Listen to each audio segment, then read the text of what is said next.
Salut à tous, c'est Thomas et bienvenue sur EvoSport. Salut à vous mes frères et sœurs Spondy, content de vous retrouver aujourd'hui pour une nouvelle vidéo qui vous concerne, qui nous concerne tous. Donc on va parler ici des témoignages que j'ai recueillis concernant le méthotrexate. Donc je te mettrai ici une partie des témoignages que j'ai reçus.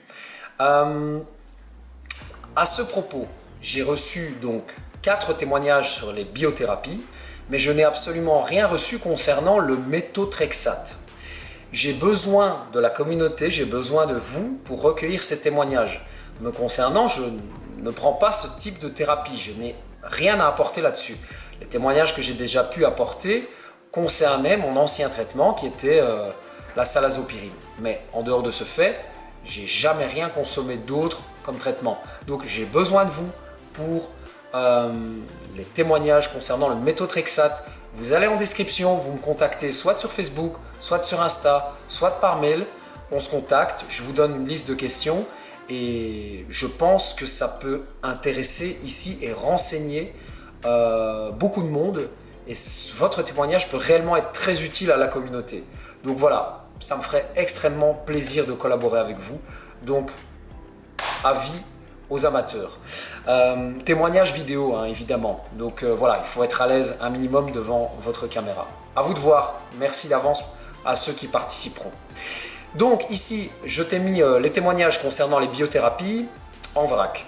C'est simplement un témoignage. La vidéo théorique arrivera par la suite, où on verra un petit peu ce qu'est une biothérapie, comment elle agit, les avantages, les inconvénients. Je suis très curieux par rapport à ça, j'ai commencé mes petites recherches, mais je suis loin d'avoir terminé. Donc tout ça arrivera par la suite. Et écoute, je t'invite également, si tu me suis depuis un certain temps et que tu ne likes jamais et que tu ne commentes jamais mes vidéos, à commencer à le faire. En tout cas, si tu me suis, c'est que tu apprécies cette chaîne, tu apprécies mon travail. Donc moi, ça m'aide, ça permet en fait à l'algorithme YouTube de mieux me référencer. Donc un petit like et un commentaire. Et ton commentaire, ça peut être simplement une petite flamme, un smiley. Hein. Moi, ça me va très bien, tu vois. Si tu n'as rien spécialement à partager, ça peut simplement être ça. Et enfin, en tout cas, moi, ça m'aide. Voilà. Comme tu veux, en tout cas. Et d'avance, merci à ceux qui le feront. Donc, je te laisse avec la vidéo. C'est presque du vrac. Ça a été très peu retouché. Je voulais garder l'authenticité des témoignages. Ça a été très peu coupé au montage. Donc voilà, tu verras un peu quoi. Et n'hésite pas à donner évidemment tes impressions, tes avis en commentaire. L'espace est là pour ça. Voilà, j'espère que tout le monde va bien. Et bon visionnage.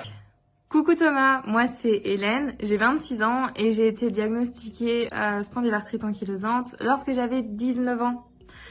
Cependant, j'ai des douleurs qui sont exactement les mêmes depuis que je suis enfant, donc je pense que je l'ai depuis bien longtemps. Mais voilà, ça a été diagnostiqué à 19 ans et j'ai le facteur HLA-B27 positif. Ça reste un facteur, ça ne veut pas dire qu'on va forcément développer la spondylarthrite, mais voilà, je trouvais peut-être ça intéressant de le signaler aussi. Pour le moment, je reçois le traitement qui s'appelle le Remicade. Donc ce sont des perfusions qui durent 4 heures pour les premières injections à l'hôpital. Et ensuite, on peut les réduire à 1 heure, voire 2, ça dépend comment tu réagis au traitement. J'ai commencé mon traitement en juillet. Il me semble que je suis à ma 6e injection. Donc on te fait une première injection, puis 15 jours plus tard, tu as la deuxième. 6 semaines plus tard, tu as la troisième. Et ensuite, 8 semaines plus tard, tu as les autres. Et après, c'est toutes les 8 semaines en fait. Voilà. Avant, pendant 1 an, on a essayé d'autres traitements, d'autres anti-TNF, comme par exemple le Mira, le Cimzia, etc. Ça n'a pas fonctionné. Alors, il y en a pour lesquels on a dû arrêter sur le champ à cause d'effets secondaires graves. Et un autre qui avait fonctionné lors des 2 premières injections et après, plus rien.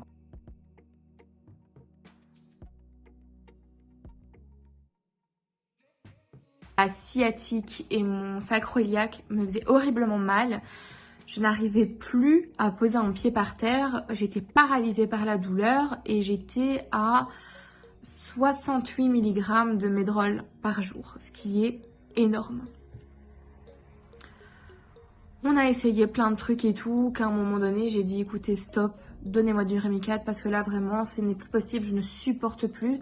C'est pas possible, quoi.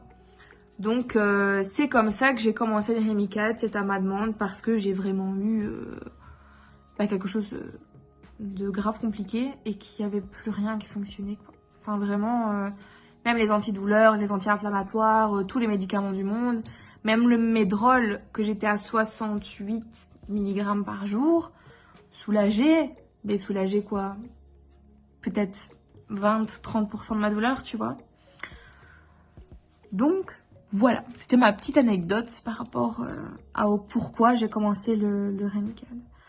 Les effets bénéfiques. Oui, j'ai eu des effets bénéfiques, pas après la première injection, mais à partir de la deuxième injection, ça a commencé. Mais c'est depuis la 5e que je vois réellement les effets bénéfiques. Je t'explique. Après la première injection, j'ai commencé à savoir remarcher un petit peu, ça allait un peu mieux. Au bout de la deuxième, de la troisième, etc. Maintenant, je sais remarcher sans problème, j'ai plus de douleur. Ça m'arrive de temps en temps d'avoir le nerf qui me fait cocotte, je suis là, ne m'oublie pas. Mais sinon, globalement, voilà, ça va beaucoup mieux, je sais marcher. J'ai moins de douleur au niveau de ma colonne vertébrale et du bas de mon dos. Au niveau de mes sacroiliacs, pareil. En revanche, au niveau de mes cervicales et tout, de mes cervicales, là, non. Et au niveau de mes côtes, non. J'ai pas d'effet bénéfique à ces niveaux-là. Mais les anti-inflammatoires arrivent à soulager, en fait. Je suis quand même toujours obligée de prendre les anti-inflammatoires en plus du Rémicade.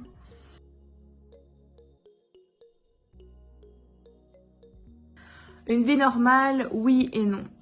Actuellement, j'étais vendeuse, donc en temps plein. Actuellement, physiquement, je ne saurais pas reprendre cette activité. C'est pas possible. Donc, il faut que je fasse une reconversion. J'y réfléchis. Voilà. Mais clairement, le métier de vendeuse, tu dois rester 8 heures debout, soulever des poids, tout ça, ce n'est pas possible. Voilà. Une vie normale, oui, parce que je sais maintenant refaire, par exemple, du shopping. Je sais promener mon chien. Ça, c'est vrai, c'était quelque chose que j'arrivais plus à faire. Promener mon chien, quoi. Maintenant, je sais à nouveau promener mon petit chien. J'avais commencé à reprendre le sport. Je sais pas si c'est très français. J'ai recommencé le sport, voilà. Donc, je recommence. J'ai recommencé le sport 1 mois avant que les salles de sport ne ferment. Voilà. Donc, j'y suis très peu allée, mais je peux dire que oui, j'ai réussi à faire du sport. Je suis juste KO pendant 2-3 jours, mais je sais que c'est bénéfique, quoi, parce que ça me fait du renforcement musculaire, etc. Donc c'est cool. Et au niveau des vacances, oui, je peux avoir une activité normale. Alors, il y a des jours où j'ai de la chance et je sais beaucoup marcher, je sais beaucoup visiter, etc. C'est juste que le lendemain, faut que je me repose un peu plus, donc on fera un peu moins. Mais voilà, il faut juste savoir écouter son corps. Et si ton corps te dit stop, stop. Vous faites une pause. Écoutez-vous, parce que forcément, si vous forcez, ça va pas aller. Voilà.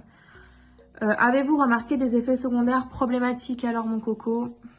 Mon coco, oui, j'ai remarqué des effets secondaires problématiques et je vais te les montrer tout de suite.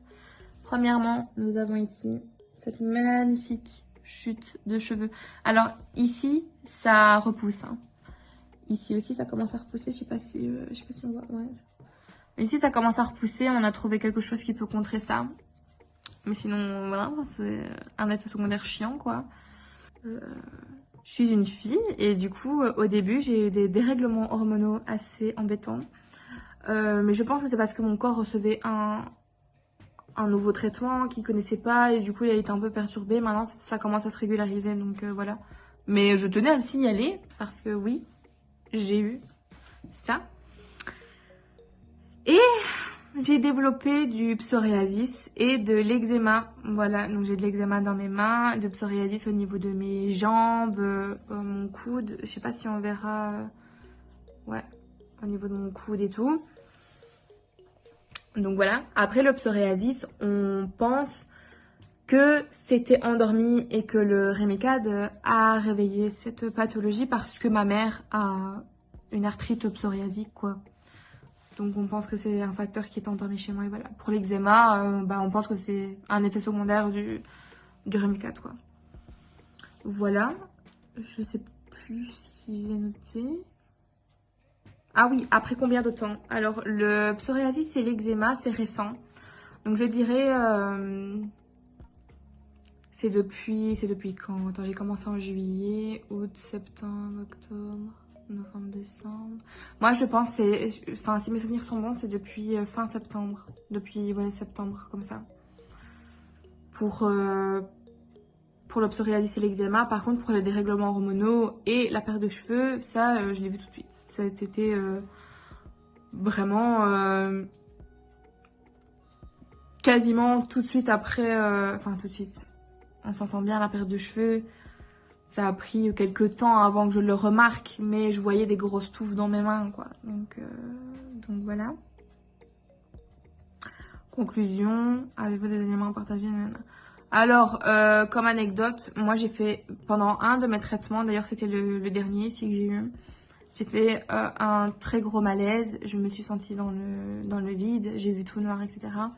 Donc on a dû me coucher et me mettre le traitement en 3 heures au lieu de 1. Et maintenant je repasse un traitement de 3 heures parce que je pense que mon corps ne supporte pas bien. Enfin, voilà, il y a des gens qui supportent en 1 heure, il y a des gens qui ne supportent pas en 1 heure et voilà, c'est comme ça. Oui, comme effet secondaire, excuse-moi, j'ai oublié de le dire, mais j'ai gonflé énormément du visage et même au niveau de mon ventre. Donc mon poids est stable, mais j'ai gonflé. Voilà, physiquement j'ai gonflé, c'est chiant. Voilà, j'ai eu un visage bouboule alors que... Bah non, je n'ai pas un visage bouboule de base. Donc ça m'ennuie un petit peu aussi. En plus de l'eczéma et du psoriasis. Voilà. Ah oui, un sport que je pourrais conseiller, c'est vraiment la natation. C'est le sport le plus bénéfique pour la spondylarthrite ankylosante. Bien évidemment accompagné d'un professionnel pour ne pas faire de mauvais mouvements et au final, au lieu que ce soit bénéfique, voilà. Donc ça, vraiment, vraiment si avec un seul sport à vous conseiller, ce serait la natation. La natation, mais accompagnée d'un professionnel. Vraiment, vous allez voir, essayer, c'est extraordinaire. Vous ne verrez pas les effets bénéfiques dès la première séance, mais vous le verrez assez rapidement. Voilà, je pense que j'ai terminé. J'ai plus d'autres anecdotes. Faut savoir aujourd'hui ce qui m'handicape le plus. Avant, ce qui m'handicapait le plus dans ma vie quotidienne, c'était ma spondylarthrite. Aujourd'hui, c'est plus mes névralgies et mes migraines qui me rendent la vie vraiment compliquée. Pour ça, on n'a toujours pas trouvé quelque chose qui soit vraiment efficace. Et oui, comme effet secondaire, alors je dois en parler, parce que ça, je ne sais pas, mais j'ai des insomnies. Et alors, il y avait 3 personnes avec moi qui faisaient leur traitement aussi Rémicade, j'en ai parlé. Et elles aussi ont des insomnies. Donc on suppose que ça pourrait être un effet secondaire du Rémicade. Voilà, j'ai des insomnies, je dors pas beaucoup, j'ai des cernes de malade. Du coup, c'est pas bon parce que moi, vu que je suis migraineuse et névralgique, forcément, ça me provoque des migraines et des névralgies, quoi.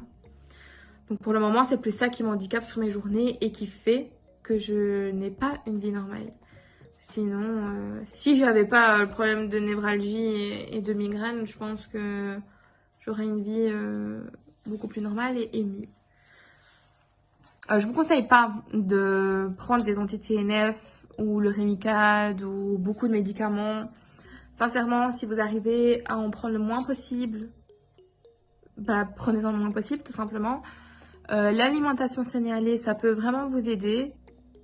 Faire du sport, ça aide. Même si le lendemain, on est vraiment KO et tout, vraiment, le sport, ça aide. Continuez à faire des activités, même si vous n'êtes pas motivé, même si, voilà, continuez. Allez promener votre chien, essayez de faire juste un tour de votre quartier, mais il faut pas vous laisser aller. Il faut pas que vous restiez dans votre divan à rien faire. Il faut vraiment que vous bougiez. Et le fait de bouger va permettre de vous ankyloser moins vite. Et donc de faire en sorte que la maladie s'accélère, quoi. Vous voyez? Ici, je sais que c'est le confinement, que c'est compliqué, on n'est pas motivé, on n'a pas envie de faire des plats, voilà, on n'est pas motivé, mais vraiment essayez un maximum de bouger un petit peu, même faites le tour de votre jardin, voilà, faites des petites activités, mais si vous pouvez, faites-le, quoi. Vraiment, vraiment, ça c'est super important. Sinon, vous allez vous ankyloser et ça va empirer, et voilà. Après, moi, je suis un cas spécial au niveau de la spondylarthrite, donc voilà. Je sais pas Thomas si tu as d'autres questions, si je dois recommencer la vidéo, parce que s'il y a peut-être quelque chose qui va pas ou j'ai peut-être oublié de préciser quelque chose. Donc n'hésite pas, dis-moi, je répondrai en vidéo. Et donc ben voilà, je vous fais des gros bisous. J'espère que mon témoignage te servira. Et vraiment n'hésite pas si t'as des questions, je vous fais des gros bisous et bon courage à tout le monde. Voilà, bah merci Hélène. Écoute, non, rien à ajouter. Merci beaucoup pour ton témoignage. Je précise que ce témoignage remonte à quelques mois. Donc j'ai reçu quelques témoignages il y a quelques mois, mais j'ai pas eu le temps de m'en occuper avant maintenant. Donc voilà, comme ça vous savez tout. Et en conclusion, bah, je dirais que ici, donc on voit que tous ces traitements ne fonctionnent pas chez tout le monde de manière optimale. C'est pas miraculeux non plus, pour l'instant, en tout cas dans ce témoignage-ci. Récupérer un confort de vie antérieur à la maladie semble un peu trop optimiste. On peut remarquer au travers de son témoignage de nombreux effets secondaires, malgré, enfin pas malgré, mais on remarque de nombreux effets secondaires et quelques effets positifs tout de même, heureusement, effectivement. Et alors, je dirais aussi, j'ajouterais, donc je connais un peu Hélène, elle est de ma région, donc on s'était rencontrés par le passé. Et ici, en fait, je sais qu'elle pratique le régime sénialais, mais pas de manière constante et régulière.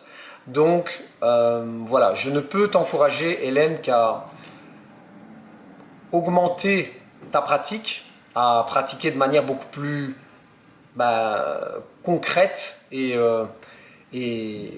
régulière, donc longtemps dans le temps, ton alimentation sénialée, et bravo pour tes efforts pour bouger. Et oui, la réouverture des salles c'est maintenant, donc eh bien j'espère que tu en profites, voilà. Écoutez, toujours en conclusion, eh bien je ne peux que vous encourager à vous diriger vers l'hygiène de vie que je préconise. Je ne pense pas que mon cas soit une exception. Ici, voilà, c'est tout. Je prends toujours mon propre exemple, mais je le dis, je le répète, et voilà, je me sens extrêmement bien. N'hésitez pas à me suivre sur Instagram. Je publie régulièrement des photos, des vidéos des sports que je pratique, des activités, et je suis à un stade où je fais ce que je veux, quoi. Et je ne pense pas que mon cas soit une exception. Je ne pense pas. Je me donne vraiment les moyens d'éviter ce genre de traitement lourd. Mais néanmoins, voilà, je n'ai aucun jugement par rapport à ça. Chacun vit sa maladie comme il l'entend. Chacun sa vie, chacun ses besoins. Et voilà, je ne peux que te souhaiter le meilleur, Hélène, pour la suite. Et à toute la communauté ici, vraiment, eh bien, vous n'êtes pas seul, on continue ensemble, on continue à grandir. Merci pour vos commentaires constructifs, merci pour vos likes, et écoutez, on se retrouve bientôt pour la prochaine vidéo. À bientôt, salut les spondys.